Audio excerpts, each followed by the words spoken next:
Naji. Preparados para una masterclass bien argentina. Hoy vamos a sumergirnos en el mundo de las personas jurídicas y las sociedades. Así es, vamos a desmenuzar todo, desde la Constitución hasta los detalles más prácticos, para que cualquiera, aunque no sea abogado, pueda entender cómo funcionan las empresas y organizaciones en Argentina. Porque esto no es solo para expertos, ¿eh? Es información clave para cualquiera que quiera hacer negocios acá, trabajar con organizaciones o incluso si estás pensando en emprender. Empecemos por la base, el derecho a asociarse. ¿Sabías que está en la Constitución Nacional? El artículo 14 lo garantiza para fines útiles. O sea que juntarse para hacer cosas está en la ley máxima. Exactamente. Y no solo en Argentina, ojo. Convenciones internacionales como la Convención Americana de Derechos Humanos y el Pacto Internacional de Derechos Civiles y Políticos también lo respaldan. Imagínate la importancia a nivel global. Argentina, un país con la libertad de asociación bien arraigada. Totalmente.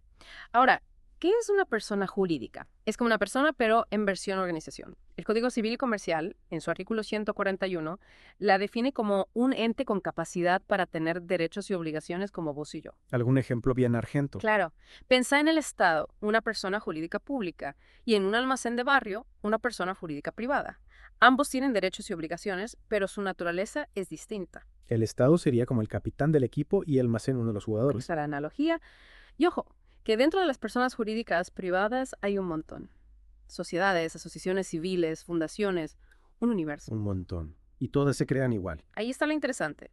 Para que una persona jurídica exista, necesita elementos materiales y formales. Materiales como qué. Pensá en la gente que la compone y los bienes que tiene.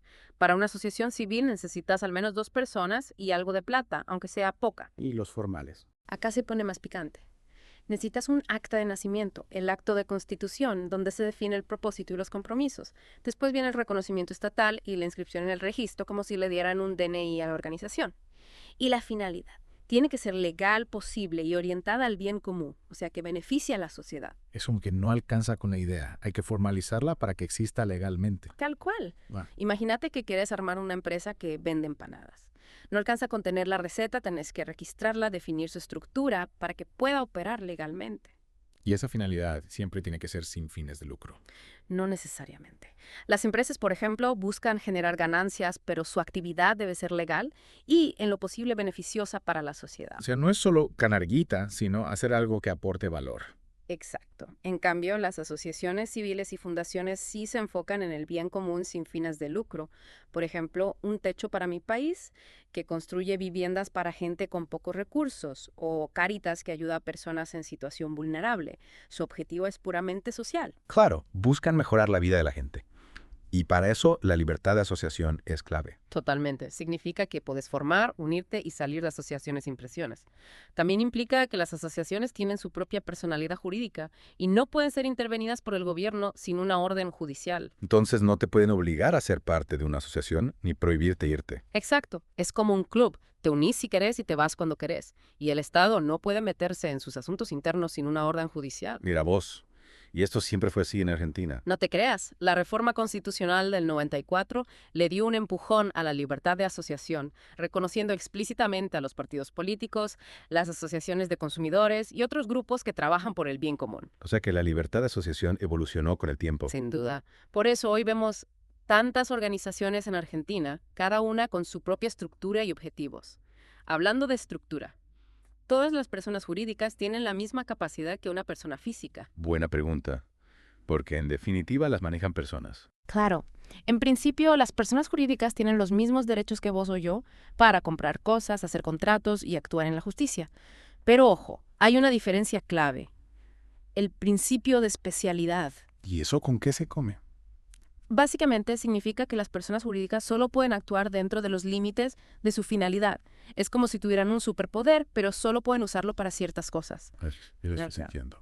Bueno. Vos un ejemplo. Imagínate una fundación dedicada a la educación que de repente decide vender terrenos. Ese acto sería inoponible porque se sale de su propósito original. Claro, como si un club de fútbol se pusiera a fabricar alfajores. Exactamente. Bien. No pueden hacer cualquier cosa por más que técnicamente tengan la capacidad. Tienen que respetar su área de libertad inofensiva, o sea, actuar dentro de los límites de su estatuto. Y hablando de límites, ¿cómo se toman las decisiones dentro de una persona jurídica? ¿Quién manda? Generalmente tienen 3 órganos principales: la Asamblea, el Consejo de Administración y la Comisión Revisora de Cuentas. Como un mini gobierno. Tal cual. La asamblea es como el Congreso. Se reúne para tomar las decisiones más importantes, como aprobar balances o modificar el estatuto. El Consejo de Administración, por otro lado, vendría a ser como el Poder Ejecutivo. Se encarga del día a día de llevar a la práctica las decisiones de la Asamblea. Y por último, la Comisión Revisora de Cuentas, que vendría a ser como la Corte Suprema, controla que todo funcione bien, que las cuentas cierren y que se cumplan las normas. Un sistema recompleto. ¿Y quiénes forman parte de estos órganos? Depende de la persona jurídica. En las asociaciones civiles, por ejemplo, los miembros de la asamblea son los propios asociados. En las empresas, la asamblea está compuesta por los accionistas. Entiendo. Y supongo que quienes ocupan estos cargos tienen una gran responsabilidad. Obvio. Los que manejan una persona jurídica deben actuar con lealtad y diligencia buscando el bien de la entidad. Y si meten la pata, ¿qué pasa? Pueden ser responsables por los daños que causen, incluso con sus bienes personales. No se pueden escudar en la personería jurídica para zafar de las consecuencias de sus actos. O sea que la responsabilidad está a la orden del día. Tal cual. Y hablando de cambios, también hay que considerar los procesos de transformación, disolución y liquidación. Uy, suena final. ¿Cómo es eso? Tranquilo, no es tan dramático. Las personas jurídicas no son eternas, pueden cambiar, fusionarse, dividirse o incluso desaparecer. Por ejemplo, una empresa puede transformarse en una cooperativa o dos asociaciones civiles pueden unirse para crear una más grande. ¿Y la disolución cuándo se da? Hay varias causas. Se cumplió el objetivo, se venció el plazo de duración, quiebra o si los miembros deciden cerrarla. Y después de la disolución, chao yo, persona jurídica. Ahí arranca la liquidación. Se pagan las deudas, se venden los bienes y lo que sobra se reparte entre los miembros o se dona a otra entidad similar. Es como un cierre ordenado. Pero ¿hay alguna chance de revivir una persona jurídica antes de que se liquide? Sí, a veces se puede dar la reducción. Si antes de terminar la liquidación se revierte la causa de la disolución, la persona jurídica puede volver a la cancha. Una segunda oportunidad. Che, hemos hablado mucho de personas jurídicas en general, pero me pica la curiosidad por las sociedades. Nos metemos de lleno en ese tema. Dale, vamos a fondo. Recordemos que las sociedades, a diferencia de las asociaciones civiles o las fundaciones, se forman a través de un contrato y su objetivo principal es producir o intercambiar bienes y servicios, buscando ganancias y, obvio, a veces también lidiando con pérdidas. O sea, la idea es hacer negocios y generar guita. Exactamente. Y para que una sociedad sea legal, el contrato debe cumplir con ciertos requisitos. Necesitas al menos 2 socios, que el tipo de sociedad esté contemplado en la ley y que cada socio aporte algo, ya sea plata, bienes o incluso trabajo. O sea que no solo se trata de poner guita. No siempre. Imagínate una sociedad de diseñadores. Uno aporta capital y el otro su talento y trabajo. Ambos aportes son valiosos. Claro, lo importante es que todos contribuyan. Y además del contrato, ¿qué más se necesita para armar una sociedad? El contrato debe tener información clave. El nombre de la sociedad, la dirección, el rubro al que se dedica, el capital inicial, la duración, cómo se va a administrar, cómo se van a controlar las cuentas, cómo se reparten las ganancias y las pérdidas y los derechos y obligaciones de cada socio. Más que un contrato, parece una biblia. Tienes razón, es bastante completo. A veces se le agrega un estatuto que desarrolla algunos puntos con más detalle. Y ojo, este contrato no es un simple papelito. ¿Por qué? Tan importante es. Imagínate que es como el DNI de la sociedad. Hay que inscribirlo en el registro público para que tenga personalidad jurídica. Sin eso, los socios responden personalmente por las deudas. Es un riesgo grande. O sea que formalizar la sociedad es clave para proteger a los socios. Tal cual. Le da seguridad jurídica a todos los que interactúan con ella. Y hablando de seguridad, te preguntaste, ¿qué pasa si una sociedad no cumple con todos estos requisitos? La verdad que sí. ¿Hay alguna consecuencia? Si no se inscribe en el registro público, se la considera informal o irregular. Es como andar en auto sin registro, tarde o temprano te van a parar. ¿Y qué implica eso? No tiene las mismas protecciones legales que una sociedad regular. Por ejemplo, los socios podrían perder sus bienes personales por las deudas de la sociedad o no podrían acceder a créditos bancarios. O sea que formalizar la sociedad no es un capricho, es una necesidad. Exacto. Ahora que ya sabemos cómo se forman las sociedades, ¿quieres que exploremos los distintos tipos que existen en Argentina? Dale, me reinteresa. Sé que hay varios, pero no tengo idea de las diferencias. Perfecto. Empecemos por las sociedades residuales, esas que no tienen un contrato escrito. Son raras de ver y suelen funcionar entre familiares o amigos con mucha confianza. ¿Y después? Después tenemos las regulares, las que cumplen con todos los requisitos legales y están inscritas en el registro público. Dentro de este grupo están las sociedades de personas, las de capital y las mixtas. ¿Y cuál es la diferencia entre estas tres? En las sociedades de personas, lo importante son los socios. quienes responden con todo su patrimonio por las deudas de la sociedad. O sea que si la sociedad se funde, los socios pueden perder hasta la casa. Tal cual. Ejemplos de este tipo son la sociedad colectiva y la sociedad en comandita simple. Y en las sociedades de capital. Acá lo que importa es la plata que ponen los socios, y su responsabilidad se limita a ese monto. Si la cosa va mal, no pierde más de lo que emitieron. Parece más seguro, ¿no? Sí, por eso son las más comunes. Tenés la SRL, la famosa Sociedad de Responsabilidad Limitada, y la sociedad anónima, más usada por empresas grandes. Y las mixtas. Son un mix, como su nombre lo indica. Combinan características de las de personas y las de capital. Un ejemplo es la sociedad en comandita por acciones, donde hay socios que responden con todo y otros que solo responden por lo que invirtieron. Un montón de opciones. Y cada tipo de sociedad tiene su propia forma de organizarse internamente. Sí, señor. Suelen tener órganos de gobierno, administración, fiscalización y representación legal, cada uno con sus funciones específicas. Me imagino que la forma de repartir las ganancias y las pérdidas también varía según el tipo de sociedad. Obvio. Eso se define en el contrato. Y depende del tipo de sociedad y de lo que acuerden los socios. Un mundo complejo pero interesante. ¿Y qué pasa si los socios quieren cambiar el rumbo de la sociedad? Se puede. Claro que sí. Las sociedades pueden transformarse, fusionarse, dividirse o incluso disolverse, siguiendo los pasos que marca la ley. Es bueno saber que las sociedades no son estructuras rígidas, sino que se pueden adaptar a las circunstancias. Tal cual. Y hablando de adaptaciones, hay un tipo de sociedad que me parece particularmente interesante. La cooperativa. Las cooperativas siempre me llamaron la atención. ¿Qué las hace tan especiales? Las cooperativas se basan en la ayuda mutua y la colaboración entre sus miembros. No buscan solo la ganancia, sino satisfacer las necesidades de sus asociados. O sea que no les interesa la guita. No es que no les interese, pero no es su objetivo principal. Si generan excedentes, los reinvierten o los reparten entre los socios proporcionalmente. Interesante. Entonces funcionan de forma muy distinta a las empresas. Bastante. En las cooperativas manda la democracia. Cada socio tiene un voto, sin importar cuánta plata haya puesto. Me gusta esa idea. Todos tienen el mismo poder de decisión. ¿Y qué tipo de actividades hacen las cooperativas? De todo tipo. Hay cooperativas de consumo, de producción, de trabajo, de vivienda, de crédito. Casi cualquier actividad económica se puede organizar como cooperativa. Impresionante. Y en Argentina hay muchas. Sí, el movimiento cooperativo argentino es muy fuerte. Hay miles de cooperativas en todo el país que dan trabajo a muchísima gente y satisfacen las necesidades de diversas comunidades. Me parece una forma muy copada de organizar la economía y la sociedad. Sin duda. Las cooperativas demuestran que se puede combinar la eficiencia económica con la solidaridad y la justicia social. Y hablando de justicia social, no podemos olvidarnos de las asociaciones civiles y las fundaciones, que también juegan un rol clave en Argentina. Tenés razón. Ya hablamos un poco de ellas al principio, pero me gustaría profundizar en sus características. Empezamos por las asociaciones civiles. Dale. Recordemos que son grupos de personas que se unen para perseguir un objetivo común, sin fines de lucro. O sea que su prioridad es el bien común. Exactamente. Y para lograrlo, hacen de todo. Promueven la cultura, defienden los derechos humanos, protegen el medio ambiente, brindan asistencia social, un abanico enorme. O sea que tienen un campo de acción re amplio. ¿Y cómo se arman estas asociaciones? Al igual que las sociedades, se crean a través de un contrato que se llama acto constitutivo. Este acto se inscribe en el registro público para que la asociación tenga personalidad jurídica. ¿Y qué debe decir este acto constitutivo? Tiene que incluir el nombre de la asociación, la dirección, el objetivo social, cómo se va a administrar, cómo se van a controlar las cuentas, los derechos y obligaciones de los asociados y las causas por las que se podría disolver. ¿Y la forma de gobierno? También tienen asamblea, consejo de administración y comisión revisora de cuentas. Generalmente sí, aunque puede variar según el tamaño y la complejidad de la asociación.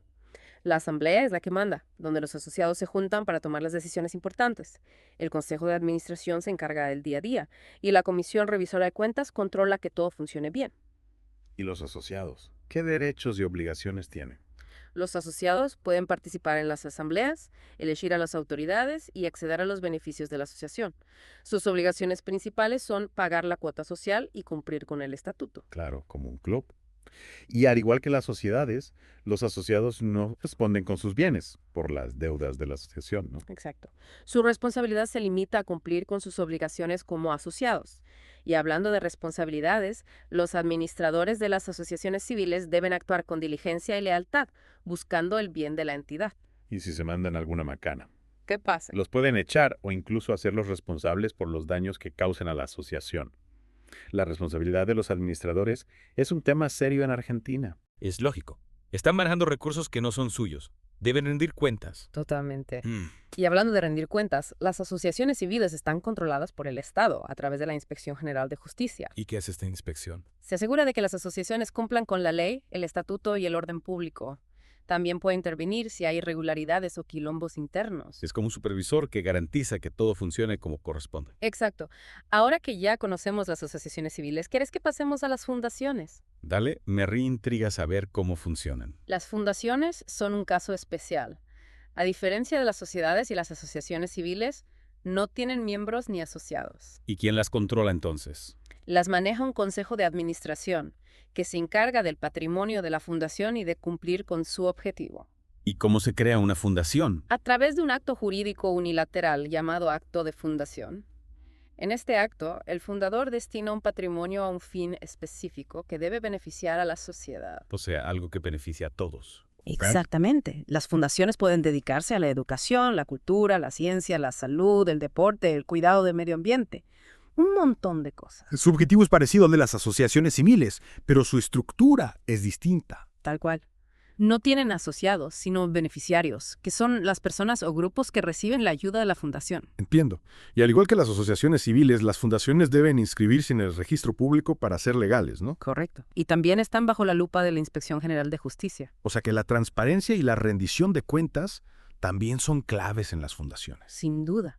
El patrimonio de una fundación debe administrarse con responsabilidad y eficiencia, siempre pensando en el fin para el que fue creada. Che, ¿cuánta información?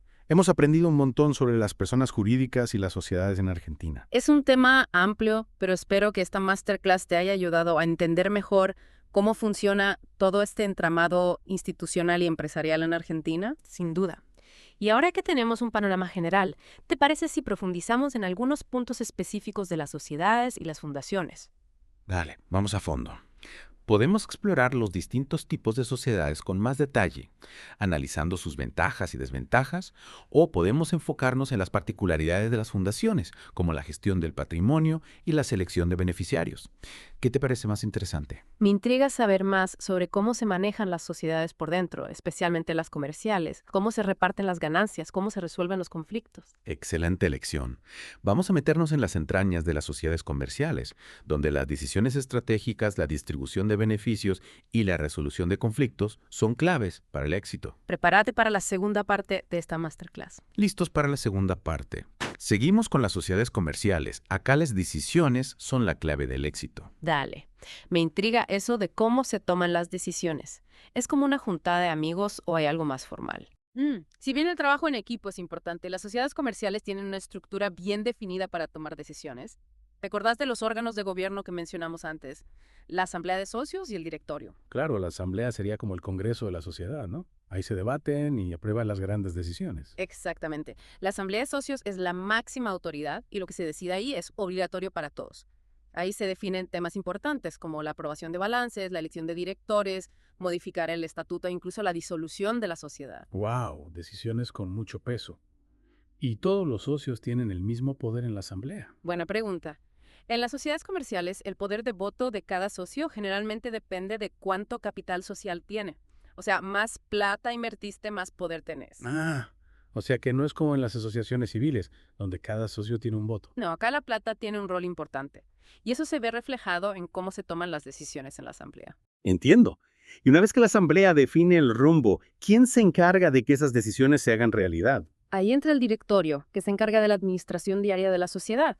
El directorio está formado por uno o más directores que son elegidos por la asamblea. ¿Y qué hace exactamente el directorio? En resumen, ejecuta las decisiones de la asamblea y toma las decisiones necesarias para que la sociedad funcione día a día. Esto incluye manejar la plata, contratar gente, vender los productos o servicios, firmar contratos, un montón de cosas. Tienen bastante laburo. ¿Y Sí. cómo se asegura la sociedad de que los directores hagan las cosas bien? Muy buena pregunta. Para eso está el órgano de fiscalización, que puede ser un síndico o una comisión fiscalizadora. ¿Y qué hacen estos fiscalizadores? Básicamente, controlan al directorio, se fijan que actúe de acuerdo con la ley, el estatuto y las decisiones de la asamblea. También pueden revisar las cuentas y denunciar cualquier irregularidad. Es como un sistema de control para que nadie se mande ninguna macana. Exactamente. En una sociedad bien organizada, los distintos órganos se controlan entre sí, lo que garantiza la transparencia. Me gusta ese sistema. Y ya que hablamos de balances, ¿cómo se reparten las ganancias en una sociedad comercial? Las ganancias se reparten entre los socios según su participación en el capital social. A esto se le llama pago de dividendos. ¿Dividendos? ¿Qué es eso? Es una parte de las ganancias que se distribuye entre los socios. Cuanto más hayas invertido en la sociedad, más dividendos recibís. O sea que si pusiste más plata, te llevas una porción más grande de la torta. Exactamente. Y al igual que las ganancias, las pérdidas también se reparten entre los socios según su participación. Claro, se comparten los riesgos y los beneficios. ¿Y qué pasa si hay un conflicto entre los socios? ¿Cómo se resuelven esas situaciones? Lamentablemente, los conflictos entre socios son bastante comunes. Pueden surgir diferencias en la visión de la empresa, peleas por la plata, incumplimiento de obligaciones. En esos casos, ¿qué se puede hacer? Lo ideal es intentar resolverlo hablando y negociando. Para eso es importante tener mecanismos de resolución de conflictos en el estatuto, como la mediación o el arbitraje. Mediación y arbitraje. ¿De qué se trata eso? La mediación es un proceso donde un tercero neutral ayuda a los socios a llegar a un acuerdo. El arbitraje es más formal. Un tribunal arbitral toma una decisión que es obligatoria para todos. Entiendo. Son maneras de resolver los problemas sin tener que ir a juicio. Exacto. Y en muchos casos son más rápidas y eficientes que un juicio. Pero si no hay acuerdo, la última opción es ir a la justicia. Claro, si no queda otra, el juez decide. Así es. Y para evitar llegar a eso, es fundamental que las sociedades tengan un estatuto claro y preciso que establezca las reglas del juego y los mecanismos de resolución de conflictos. Un buen consejo. Ahora que sabemos cómo funcionan las sociedades comerciales, exploramos los distintos tipos que hay en Argentina. Dale. Empecemos por la sociedad colectiva, la más simple y tradicional. Simple. ¿En qué sentido? Es fácil de crear y no requiere un capital mínimo. Además, todos los socios responden con todo su patrimonio por las deudas de la sociedad. O sea que si la sociedad debe guita, los socios pueden perder hasta la casa. Exacto. Por eso la sociedad colectiva se usa más que nada en empresas familiares o entre amigos que confían mucho entre sí. Claro, donde la confianza es fundamental. Así es. Y a pesar de esa responsabilidad, la sociedad colectiva tiene algunas ventajas. Es flexible para administrarla y todos los socios pueden participar en las decisiones. Entiendo. Y además de la sociedad colectiva, ¿qué otras sociedades de personas hay? Otra común es la sociedad en comandita simple, que tiene dos tipos de socios, los comanditados y los comanditarios. ¿Y cuál es la diferencia entre ellos? Los comanditados administran la sociedad y responden con todo su patrimonio por las deudas. Los comanditarios solo aportan capital y su responsabilidad se limita a ese monto. Es como un mix entre la sociedad colectiva y la SRL, ¿no? Exacto. La sociedad en comandita simple combina la experiencia de los comanditados con el capital de los comanditarios. Buena opción para emprendimientos que necesitan plata y gente que sepa del tema. ¿Y qué me contás de las sociedades de capital? Empezamos por la SRL. Dale. La SRL es una de las más usadas en Argentina. Lo importante es que la responsabilidad de los socios se limita a la plata que aportan. Eso la hace más atractiva, ¿no? El riesgo es menor. Sin duda. La SRL ofrece un buen equilibrio entre la protección del patrimonio de los socios y la flexibilidad en la gestión. ¿Cuántos socios se necesitan para formar una SRL? La ley permite desde un socio hasta 50. Y a diferencia de la sociedad colectiva, la SRL necesita un capital mínimo para arrancar. Entiendo. Y además de la responsabilidad limitada, ¿qué otras ventajas tiene la SRL? Es fácil de administrar y los impuestos son bastante simples. Además, es flexible para repartir las ganancias y organizarse internamente. Parece una opción bastante versátil. ¿Y qué hay de la sociedad anónima? Esa que usan las grandes empresas. La sociedad anónima, o CHESA, es la figura que usan las empresas grandes y los proyectos importantes. Su capital se divide en acciones, que representan la participación de cada socio. O sea que las acciones son como pedacitos de la empresa. Exactamente. Y lo importante de la CSA es que la responsabilidad de los accionistas se limita al valor de sus acciones. Igual que en la SRL, la responsabilidad está acotada. Correcto. Y la CSA tiene ventajas para proyectos grandes. Se puede conseguir mucha plata vendiendo acciones, es fácil transferir las acciones y da una imagen de empresa sólida y prestigiosa. Claro, pero imagino que también debe tener algunas desventajas, ¿no? Obvio. La CSA es más compleja que la SRL tanto para crearla como para administrarla. Los impuestos son más complicados y el Estado la controla más de cerca. Mientras más grande, más compleja. Y para terminar con las sociedades comerciales, me contás sobre la sociedad en comandita por acciones. Con gusto. La sociedad en comandita por acciones, o SCA, es un mix entre la sociedad en comandita simple y la sociedad anónima. ¿Mis? ¿En qué sentido? Tiene dos tipos de socios. los comanditados, que administran la sociedad y responden con todo su patrimonio, y los comanditarios, cuya participación se representa en acciones, y su responsabilidad se limita al valor de las mismas. Es como una combinación de las dos, ¿no? Exacto. La SIA puede ser buena para proyectos que necesitan la experiencia de los comanditados y la plata de los comanditarios. Che, qué interesante. Hemos aprendido un montón sobre las personas jurídicas y las sociedades en Argentina. Es un tema complejo, pero espero que esta masterclass te haya ayudado a entender cómo funciona el mundo institucional y empresarial en Argentina. Sin dudas. Y ahora que tenemos una buena base, ¿te parece si profundizamos en la gestión del patrimonio de las fundaciones? Dale, me parece una buena idea. Es un tema clave para entender cómo funcionan estas entidades. Perfecto. Me interesa saber cómo administran la plata para cumplir con sus objetivos, ya que no tienen fines de lucro.